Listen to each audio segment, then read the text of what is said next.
Namaste and welcome. Today we're going to learn Bhramari pranayama. Bhramari means bee, so called because with the practice we're going to produce a sound which is likened to the humming of a bee. With Bhramari, unlike most other pranayama practices, we're not moving the prana in a specific direction. But what we can accomplish with this practice is to harmonize the mind, to calm the mind. And once this is done, we can direct our awareness inwards. And that prepares us actually for a more subtle practice of Bhramari, which we will not be doing today. And this practice also is very useful to remove stress, to remove emotions such as anger.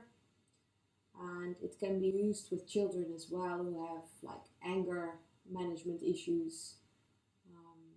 So it can be done by children as well as by adults. There are not really restrictions for this practice, but like with any practice, it needs to be performed correctly. Of course, there are physical benefits too, but I am generally speaking more interested in the spiritual effects of the pranayama practices. And I look at the physical effects as a bonus. So, for example, a very nice one is that it really helps to strengthen the throat and voice. So, singers can utilize this practice for that purpose. Also, it lowers the blood pressure, and it can also be used by people who suffer from migraines. If you are seated in a manner like I am seated, then it is done with the arms in this position. I will tell you more about it in a minute. But for people who are worried that they will get very tired in the shoulders and the arms, there is another way to do this,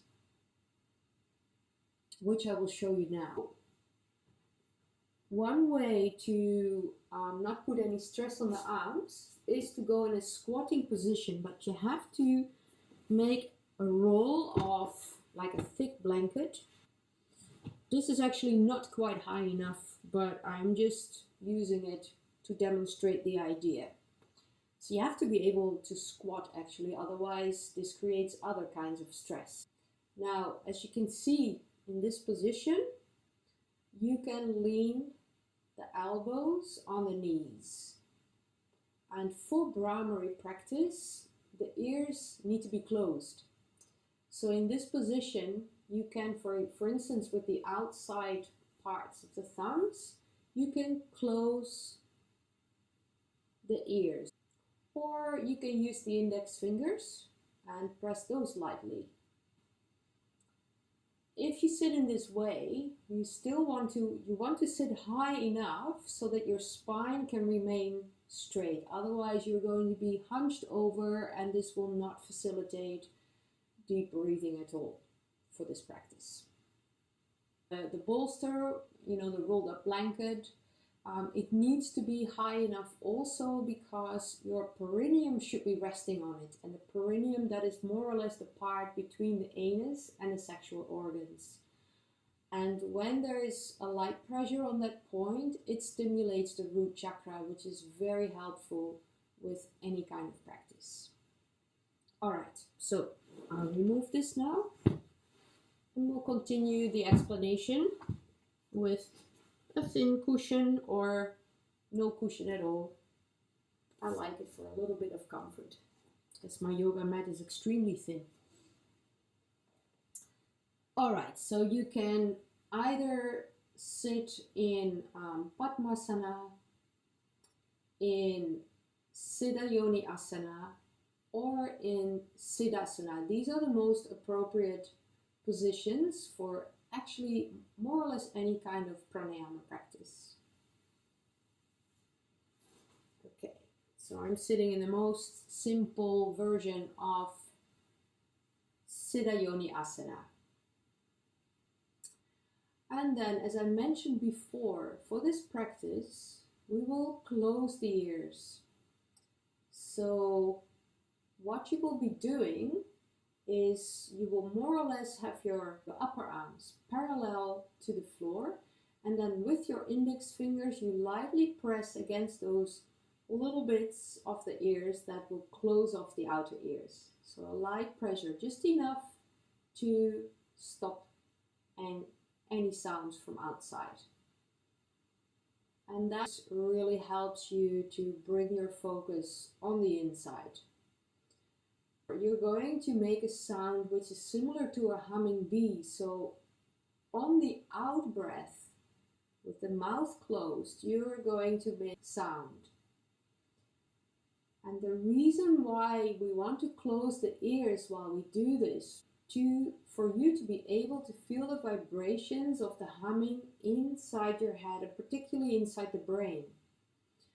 And you can facilitate that even more, apart from closing the ears, by keeping your teeth ever so slightly apart. So you don't want to press the teeth together, because then your teeth will start vibrating, and that really distracts from the practice. And if you keep them slightly ajar, slightly apart, the brain will feel the vibrations. The sound has to be even, without any kind of stress. So I breathe in deeply without causing any stress, through the nose, by the way. And then when I breathe out through the nose with the teeth slightly ajar, the whole face relaxed, so all the facial muscles are relaxed. I breathe out by producing a very even humming sound. It doesn't have to be very loud, but it shouldn't be whispering either. So you have to be able to hear it. If your ears were open, you should also be able to hear it with the outer ears. Now, because the ears will be closed, and because you're not sitting in front of me, but you're watching a video, I hope this will work. I have a bell here, and I will ring it very loudly, and hopefully this sound will penetrate enough for you to hear, so that you will then take a break. We will practice a first round together after I've demonstrated. And for that round, maybe you can already be in this position, but only sort of keep the fingers there so you can still hear, so that you can tune into what I'm doing as well. And once you feel comfortable, you can close. So I will remain in this position and demonstrate a couple of breaths to you now. First, I will close my eyes.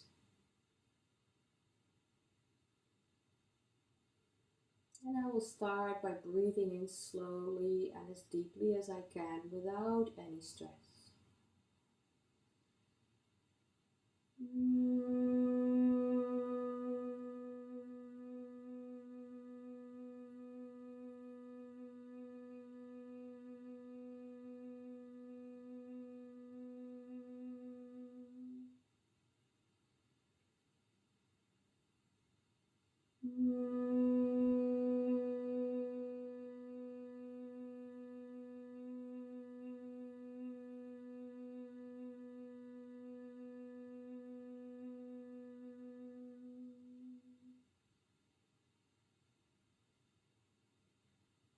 I hope you have an idea now how to perform this practice and how it sounds more or less. Just be aware that you don't have to produce a particular pitch. Whatever comes out naturally, that should be the pitch to hold, so to speak. So you don't want to fluctuate the force, and you definitely don't want to force and press out the last bit of air so that your voice becomes very wobbly and starts squeaking. Everything should be relaxed and natural, and the tone should stay even the whole way from start to finish. And then you breathe in again. So let's start with the practice. So first of all, choose the position which is appropriate for you now. And please keep stillness in the body. Don't open the eyes in between unless you need to check something. So unless you want to watch briefly. Stabilize your position, whichever one you've chosen. Making sure that the spine is nice and upright. That your whole lower part is very stable. And your chin might be very slightly down. Then prepare with the arms. Close your eyes. We will just do a very short round. Maybe keep your ears open a little bit. Also, you get used to the sound of the bell. And then we'll practice a second round a little bit longer. Your breath, let it come naturally. So it doesn't have to be as long as mine. Perhaps it's going to be shorter, so you don't have to keep up with me. Imagine a room full of people and they all produce this sound, so it will sound like a huge group, a huge cluster of bees, all humming in their own pace. Just follow your own breathing pace, not mine. Closing the ears a little bit and we will start now.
Keeping the eyes closed, just lower your hands back down to your knees.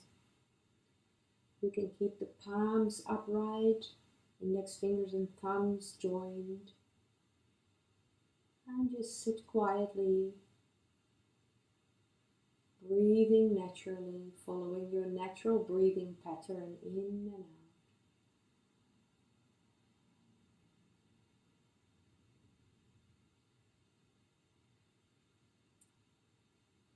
And hopefully this first round went okay for you.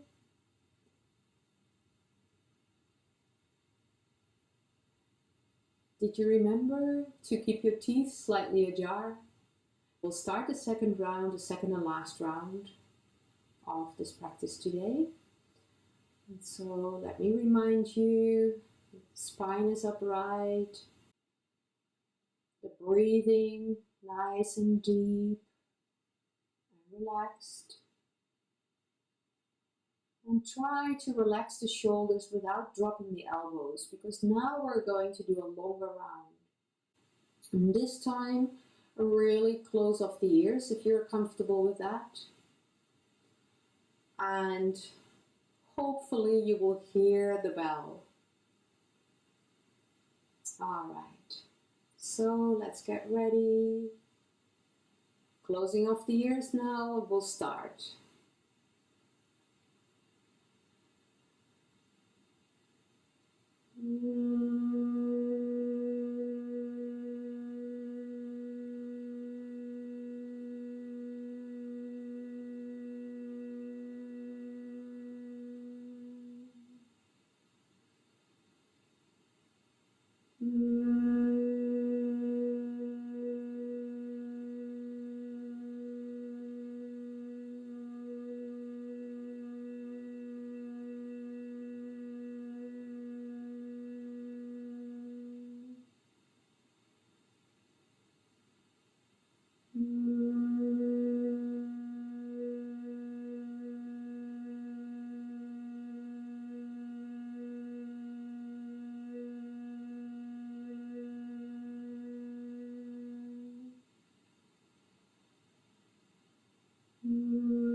Keep your eyes closed. And please rest your hands with the palms facing upwards in Chin Mudra with the index fingers and thumbs joined together. Relaxed breathing.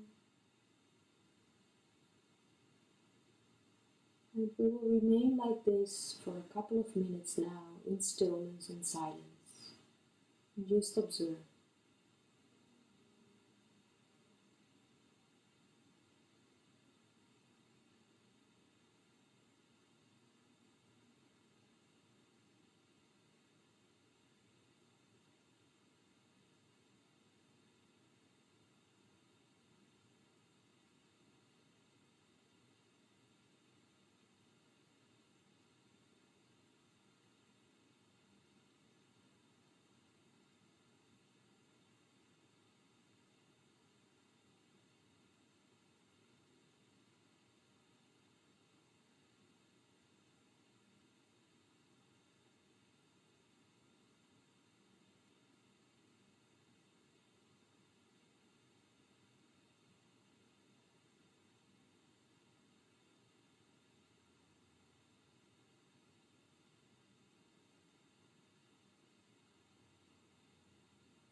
And slowly start preparing yourself to open up your eyes again.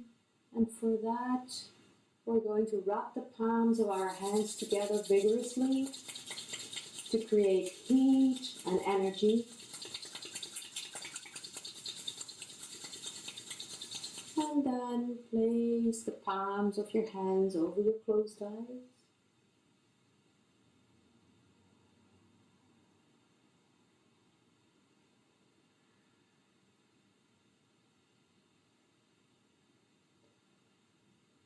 And still keeping the eyes closed.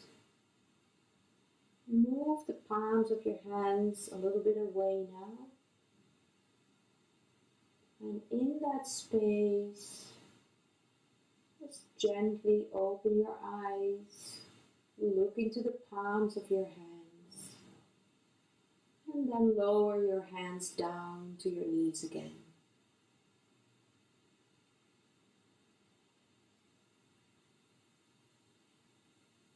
I must admit, I'm so calm and relaxed now that I'm barely able to close off the session. I hope the practice had a similar effect on you.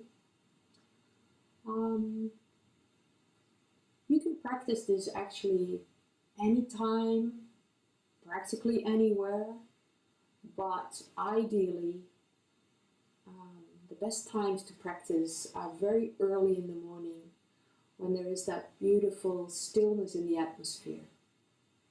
And of course, the same goes for the late evening when again stillness has come, everything is calm. Those times are really ideal to practice Bhramari. On the other hand, when you are in a moment or in a period of stress or anger or even fear, then at that moment it is very, very beneficial and very good to practice Bhramari. It will really help you to calm down, to center again, so that you then will be able to carry on. or you might just be able to remain in relaxation after that. Thank you so much again for joining me. As always, I'm very happy to receive comments, to receive feedback, questions. Then please send me an email and I will definitely respond to you. And also in the text box below the video, you will find the links to other pranayama videos which I already made. Thank you for now. I wish you inner peace, inner happiness. Namaste.